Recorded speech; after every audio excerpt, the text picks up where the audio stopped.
Bendito seja o Deus e Pai de nosso Senhor e também Salvador Jesus Cristo, o qual tem nos abençoado com todas as sortes de bênçãos espirituais nos lugares celestiais por Cristo Jesus, nosso Senhor e também Salvador. Esta é a saudação do apóstolo Paulo à Igreja de Deus que está em Éfeso, aos Efésios capítulo 1, versículo 3. Desejo cumprimentá-los com a paz do Senhor Jesus Cristo e dizer a cada um de vocês que é uma alegria muito grande poder ter um pouco do seu tempo e da sua atenção aqui em nosso canal no YouTube. Se você ainda não é um inscrito, se inscreva, ative o sininho para você receber as futuras postagens e sempre estar inteirado das nossas postagens aqui no canal no YouTube.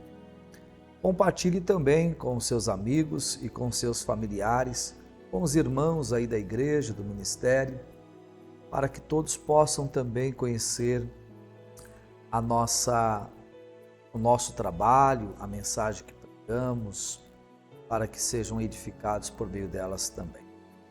Deus te abençoe, espero tê-los bem, guardados em Cristo, em perfeita paz e em perfeita saúde. Nós vamos iniciar uma série de reflexões bíblicas, baseado nesse texto do livro do profeta Ezequiel, capítulo 22. Eu quero convidar você para a gente começar essa série de mensagens que traz por tema ou por divisa central Ezequiel 22 e o versículo 30.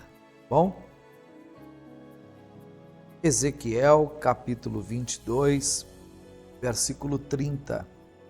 Aqui o texto diz assim: busquei entre eles um homem que tapasse o muro, se colocasse na brecha perante mim a favor desta terra, para que eu não a destruísse, mas a ninguém achei. Bom, somente este versículo 30 nos arremete a alguns pontos. Primeiro, Deus está procurando um homem. E isso deve levar-nos a pensar um pouco sobre o assunto. Porque o apóstolo Paulo, quando escreveu a Timóteo, ele escreveu dizendo assim: procura apresentar-te a Deus como obreiro aprovado, que não tem do que se envergonhar, que maneje bem a palavra da verdade. Isso está na segunda epístola pastoral do apóstolo Paulo a Timóteo, capítulo 2, verso 15. Procura apresentar-te a Deus, aprovado, como obreiro que não tem de que se envergonhar, que maneje bem a palavra da verdade. Aqui é o obreiro que precisa procurar apresentar-se a Deus. Já em Ezequiel 22, 30, é Deus que está à procura de um homem. Nós devemos pensar com muito carinho sobre isso. Deus está à procura. Deus está à procura. Será que nós somos as pessoas certas que Deus está à procura? Será que Deus pode, de fato, nos encontrar na posição e nas condições necessárias para Ele utilizar a instrumentalidade de cada um de nós? Nossa vida está no altar, nossa vida está adequada estamos de acordo com as doutrinas bíblicas, com aquilo que a Bíblia requer de um bom dispenseiro dos mistérios de Deus, de um bom ministro do Evangelho, de um bom obreiro, de um pastor segundo o coração de Deus. Somos uma igreja realmente que carrega consigo a santidade, a vida separada, consagrada. Somos cheios do Espírito Santo de verdade. Se Deus está à procura, Deus pode contar conosco. Somos as pessoas que Deus pode realmente usar a nossa vida em suas mãos, em sua obra. Isso é uma coisa para a gente pensar, porque o texto está dizendo que Deus está à procura. Busquei dentre eles um homem. O mesmo texto também está dizendo qual seria a tarefa para este homem. Ele diz que tapasse o muro e se colocasse na brecha perante mim a favor desta terra, para que eu não a destruísse. Deus procura um homem e o propósito é que este homem pudesse se colocar na brecha, tapar o muro, se colocar na brecha perante o Senhor em favor da cidade, a fim de que a cidade não fosse destruída. Deus está à procura de um homem. É interessante a gente pensar no número de pessoas que Deus está procurando. Um homem. Isso prova para mim e para você que Deus não é refém de números. Deus não sofre da quantidade, Deus não sofre dos números, não é uma idolatria à quantidade de pessoas. Deus não sofre disso. Deus pode fazer muitas coisas tremendas e poderosas através da vida de um homem. Deus pode fazer muitas coisas tremendas e poderosas através da vida de um homem. Não estou dizendo que não é importante o crescimento e nem estou dizendo que o número de pessoas não é importante. Estou dizendo que Deus não sofre disso. Deus pode fazer coisas grandes e poderosas usando apenas uma pessoa. É claro, esta pessoa precisa, de fato, aceitar esta proposta e viver uma vida diferente em relação a outras pessoas, pelo propósito que Deus tem com ele ou com ela. Mas disto eu vou pensar com vocês nas próximas reflexões, porque vai ser uma série de vídeos, de aulas, de pregações aqui, de ministrações, com um tom de reflexão, para a gente observar o nível ou os níveis de pessoas que Deus está à procura. A negativa do verso 30 é que nós temos, primeiro, Deus está à procura. Segundo, o propósito, tapar a brecha do muro. E a negativa do texto encerra lá dizendo assim: mas a ninguém achei. De acordo com Ezequiel 22:30, Deus procurou o homem para o propósito, e o propósito era tapar o muro e colocar-se na brecha. Deus não achou. Naqueles dias, Deus não achou este homem. E hoje, será que Deus pode encontrar alguém? Seja ele um homem, seja ela a mulher de Deus, o homem de Deus, os jovens de Deus, as moças de Deus, os obreiros de Deus, os líderes de Deus, os pregadores de Deus.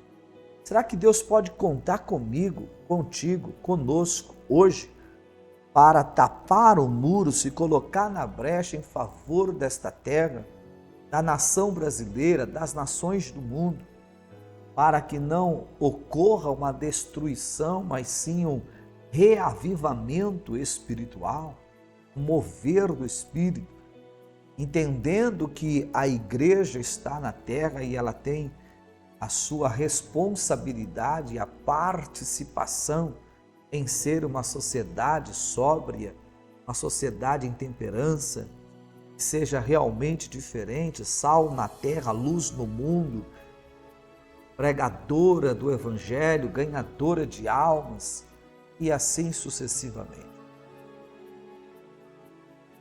Nos próximos vídeos nós vamos buscar personagens dentro da Bíblia que preenche, de certa forma, o currículo da característica do homem que Deus procura para usar. A verdade é que o Deus de Ezequiel 22:30 continua o mesmo e ele continua procurando alguém para ele usar esta pessoa. Será que nós poderíamos dizer: eis-me aqui, envia-me a mim? Cumpra-se em mim, ó Deus, a tua vontade? Será que nós poderíamos nos colocar à inteira disposição do Senhor? Pois bem, na mensagem de hoje, com essa temática, para a gente pavimentar a estrada da introdução dos próximos vídeos, eu preciso da sua paciência só para você analisar comigo o capítulo 22, no verso 30, tem um contexto para a gente poder pensar, contextualizar para os nossos dias e fazer pelo menos 3 aplicações. Se você ler todo o capítulo 22, você vai perceber, pelo menos, eu vou usar esse termo, tá? Pelo menos 3 crises existenciais no capítulo 22 de Ezequiel. Vou chamá-los assim, 3 crises existenciais. Existe uma crise aqui, que eu vou dar o nome e vou explicar o porquê, que é a crise no ministério da pregação. Mas também tem a crise no ministério do louvor ou da adoração. Mas também tem a crise no ministério pastoral ou no ministério da liderança. Existem 3 crises que envolvem o capítulo de número 22 do profeta Ezequiel. Se você olhar para o verso 23, dependendo da Bíblia que você tiver nas mãos, o capítulo 22, ele é dividido em 3 partes. Do verso 1 até o verso 16, o título da leitura é A Enumeração dos Pecados de Israel. Do verso 17 ao 22, o título da leitura é A Parábola da Escória na Fornalha. Já do verso 23 a 31, o título da leitura é Pecados dos Líderes e do Povo. Então, o capítulo 22 se divide em 3 partes. Isso, dependendo da Bíblia que você tiver, vai estar dividido, tá? Então, eu estou aqui, ó. Essa é uma Bíblia, a Bíblia mais antiga do Dr. Scofield. Então, ele a divide em 3 partes, o capítulo 22. Aqui no capítulo 22, eu começo a ler o versículo 23, para a gente começar a achar essas crises existenciais. Veio a minha palavra do Senhor, dizendo: Filho do homem, diz-lhe, tu és terra que não está purificada, e que não tem chuva no dia da indignação. Aí no verso 25 ele diz assim: conspiração dos seus profetas há no meio dela. Então eu vou tomar nota aqui, pelo menos desse primeiro ponto, porque vai aparecer aí o termo profeta, né? Você está lendo aí comigo, no verso 25 diz: conspiração dos seus profetas há no meio dela. Então vai aparecer a primeira crise aqui. Por quê? Os profetas aqui, nesse versículo 25, apontam para o ministério da pregação, tá? O ministério da pregação. Crise no ministério da pregação. Vou colocar aqui e aí você toma nota disso aí também. Vamos estudar juntos aqui esse texto, tá? Primeira crise, crise no ministério da pregação. Por quê? O 25 diz, conspiração dos seus profetas há no meio dela. Como um leão que ruge, que arrebata a presa, assim são eles. Eles devoram as almas. Olha isso. Tesouros e coisas preciosas tomam. Multiplicam as suas viúvas no meio dela. Isso para o ministério dos profetas aqui, o ministério profético, né? Verso de número 25 diz tudo isso aqui. Só que nós vamos construir o Ezequiel 22, 25 com o Ezequiel 22, 28. Porque lá no 28 continua falando dos profetas.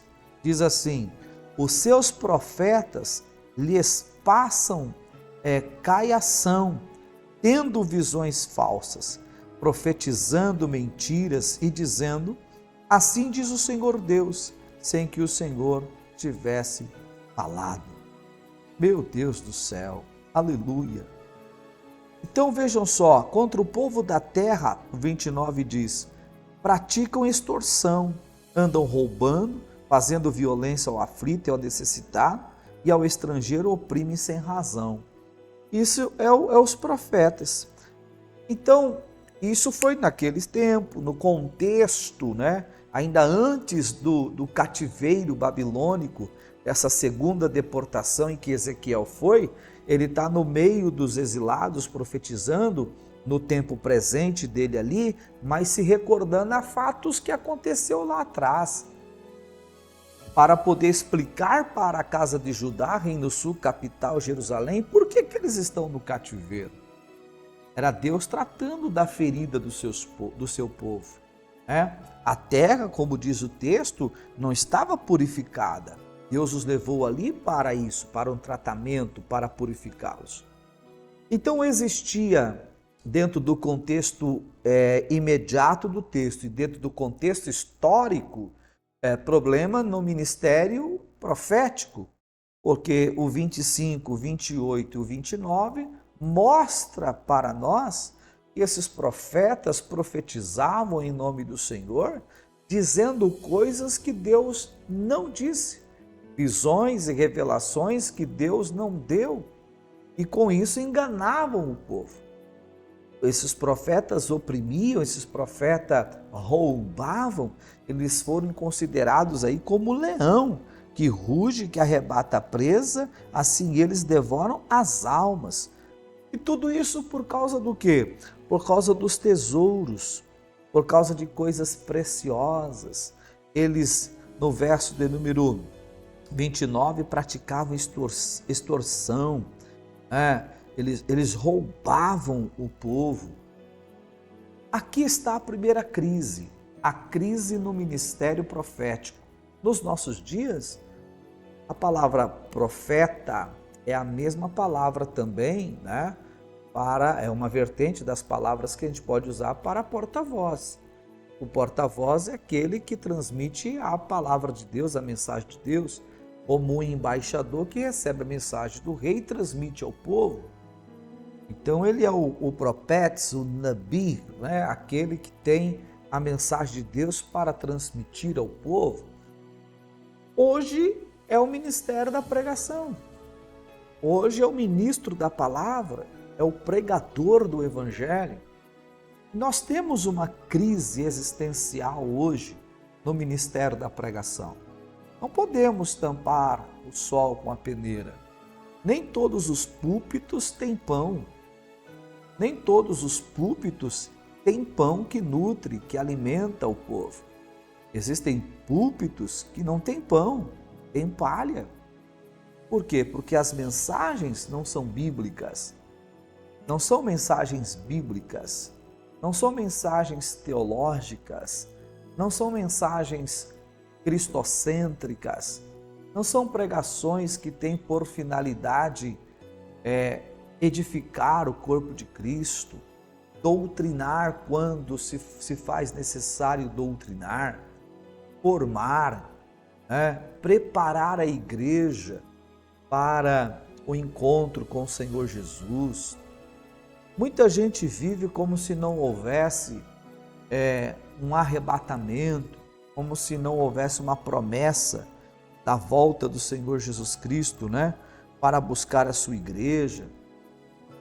Despreocupados, sem compromisso com a verdade, pregando inclusive a palavra do Senhor, mas não porque amam a pregação, o pregar, mas pelo o retorno financeiro que aquela pregação vai dar e sem se preocupar em pregar a verdade de Deus. Então, nós precisamos estar atento a este fato, porque o ministério da pregação é um ministério muito lindo, o ministério da palavra é um ministério muito lindo, mas tem muitas pessoas brincando de ser ministro da palavra, brincando de ser pregadores e pregando aquilo que pensam, aquilo que quer, de maneira irresponsável, mentindo no púlpito, mentindo para o povo, fazendo promessas que Deus nunca fez, usando textos fora de contexto, versículos isolados,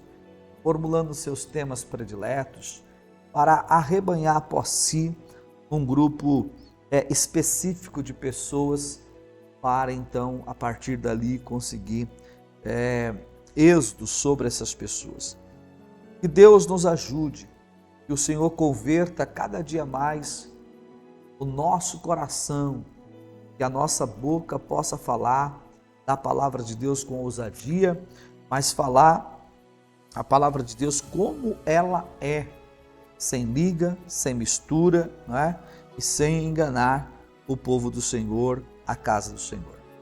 Temos uma segunda crise aí, e eu vou nominar, vou chamar essa crise de a crise no ministério do louvor. Ezequiel capítulo 22, nós paramos no 25, 28 e 29, Agora, se você olha comigo Ezequiel 22, verso 26, Ezequiel 22 e o verso 26,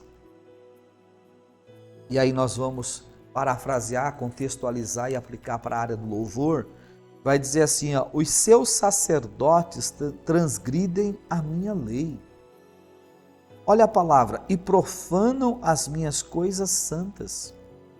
Entre o santo e o profano não fazem diferença, nem discerne o imundo do limpo, e dos meus sábados esconde os seus olhos, e assim sou profanado no meio deles. Aqui fala dos sacerdotes, o que nós vamos aplicar para o lado do louvor, do ministério do louvor, da adoração. Estamos falando de sacerdotes porque são pessoas responsáveis pelo culto, pela liturgia, pela adoração, pelo altar, pela oferta, pelo sacrifício. Estamos falando de um grupo de pessoas que tinha por finalidade levar o povo à presença de Deus.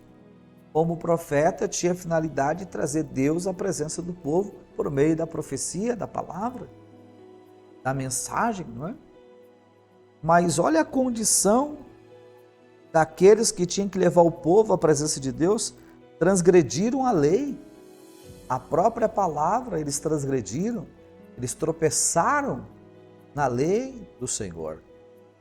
Eles profanaram aquilo que era santo.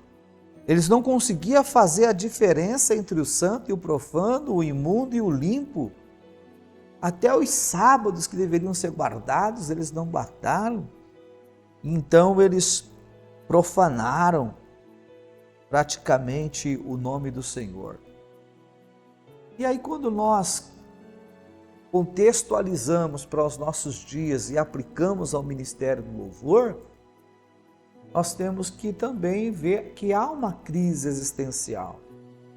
Primeiro, se você parar um pouquinho para pensar e pegar a letra desta canção e analisar a letra da canção e perceber se Cristo está nessa letra, você já vai entender se é um louvor ou não é, se é uma adoração ou não. Muitas vezes nos congregamos num ambiente de culto para cantar, nada com ninguém, por causa da letra da canção que não fala do Cordeiro, não exalta Cristo, não glorifica o Senhor Jesus.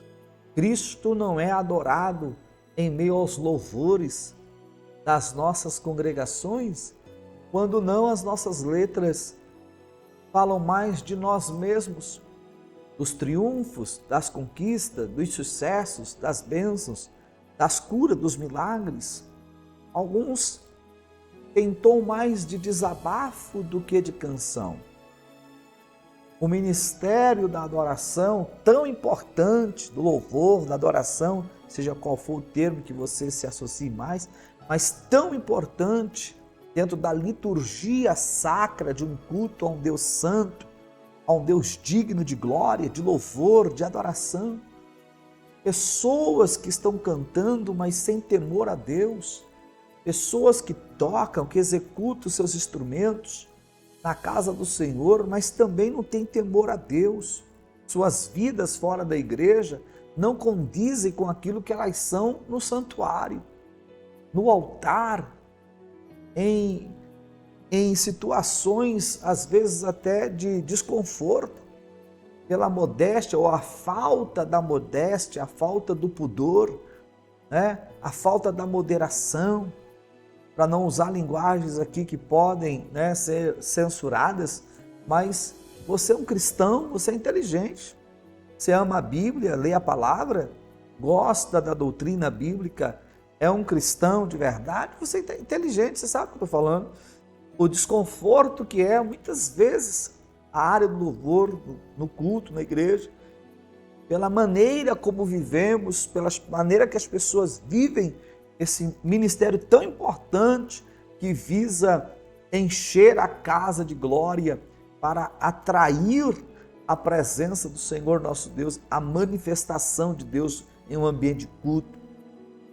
Então nós vivemos crises existenciais e ninguém quer pregar sobre isso, tocar nisso, mexer com isso, e a gente vai empurrando isso com a barriga, e cada culto que se passa percebemos a frieza que toma o ambiente de culto, a dificuldade de uma verdadeira adoração. Alguém para glorificar e louvar ao Senhor no culto acaba se tornando muito raro, e quando tem, alguém acha estranho, porque a formalidade tomou tanto o espaço de um culto em nossas igrejas de cunho pentecostal como somos, que a dificuldade de adorar a Deus chega a estranhar em alguns lugares quando alguém tem uma reação mais explosiva, mais expressa na maneira de dar o seu glória, o seu aleluia, porque a frieza tomou conta dos corações devido à maneira como a liturgia desenvolve sem santidade, temor, respeito, reverência. Um ambiente de culto é um ambiente de reverência, um ambiente de culto é um ambiente de santidade, um ambiente de culto é um ambiente onde Deus deve ser glorificado e não nós. O culto não é para nós, o culto é para o Senhor. O Senhor não oferece culto, mas recebe. Deus não vem cultuar, Deus recebe aquilo que nós temos para lhe oferecer. O culto é raciocínio, o culto é saber aonde eu estou, o que eu estou fazendo e para quem eu estou fazendo. Existe uma crise muito séria nessa área. Não obstante, também existe a terceira crise, que é a crise no ministério da liderança, do pastoreio. Então nós temos a crise no ministério da palavra, da pregação pelos profetas, em Ezequiel 22, 25, Ezequiel 22, 28 e 29, e a crise no ministério do louvor, da adoração, em Ezequiel 22, 26. Terceira e última crise nessa nossa primeira mensagem de hoje, dessa série Eu Busquei Dentre Eles um Homem, nós temos a crise no ministério pastoral. E aí vocês vão entender porque eu vou usar a palavra pastoral, porque o texto do capítulo 22, verso de número 27. Olha esse verso 27, por favor, vejam comigo esse verso 27. Os seus príncipes, essa palavra príncipe aqui é pastor dentro do que nós estamos aplicando, contextualizar e aplicar, porque fala da liderança, Os seus príncipes no meio dela são como lobos que arrebatam a presa, para derramarem o sangue, para destruírem as almas, e ganharem lucro desonesto. Meu Deus do céu! Existe uma crise no ministério da liderança. Aqueles que foram estabelecidos para guiar, para conduzir, para liderar, pastorear, eles não estão preocupados com isso. Eles estão preocupados com o lucro, ainda que seja desonesto. E quando a liderança está preocupada com os recursos financeiros, então os pregadores não serão pregadores da verdade, serão os pregadores coniventes com a liderança.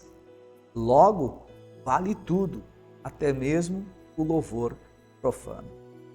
Que Deus tenha misericórdia de nós, que Deus nos ajude, que a nossa oração seja que Deus venha levantar realmente pregadores honestos, verdadeiros, que pregam mesmo a palavra de Deus como ela é, sem esperar o retorno da igreja, seja financeiro, seja de aplausos, seja de glória, de aleluia, de abraço, ou de agendas abertas, de voltar outra vez, ou de likes, ou de curtidas, ou de seguidores.